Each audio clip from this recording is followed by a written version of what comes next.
В Якутии наибольшее число фактов коррупции выявляется в сфере деятельности органов местного самоуправления и системе образования.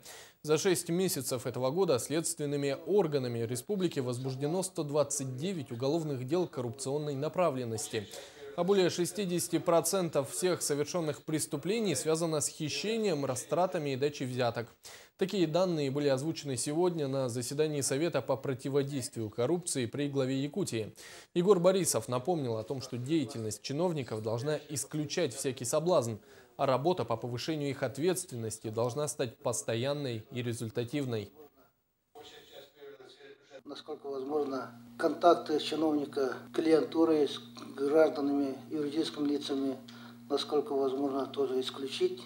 Для этого использовать новые формы организации оказания информационных услуг, государственных услуг. В этом плане мы, в принципе, должны были реализовать программу создания принципа одного окна или создания многофункциональных центров. Эта работа идет, продолжается, и думаю, определенные результаты тоже должны появляться.